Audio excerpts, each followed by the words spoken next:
Money Matters, powered by NetBank Insurance. Insurance you can bank on every day. Comprehensive insurance. So even when you have comprehensive insurance, there are exclusions that you're going to have to consider as well. Yep. So comprehensive insurance is obviously the widest coverage that you can get. But even as you said, it can't possibly cover everything. So there'll always be things that are specifically excluded. So we were talking earlier about driving under the influence of drugs or alcohol.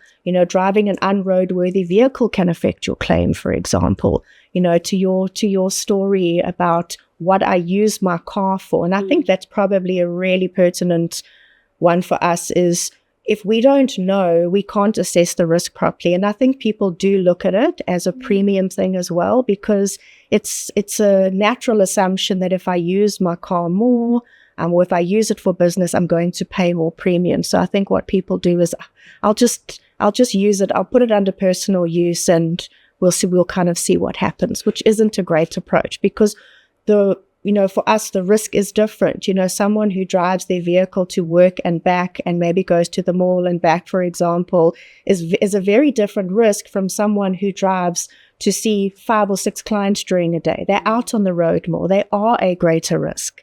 But the natural assumption is same car, same person. Exactly. And I think that's where the confusion then comes in. Say, well, why should I pay more? Because I'm driving this car, but we look at it from a risk perspective as well. We need to assess what we need to cover for each person and obviously vehicle.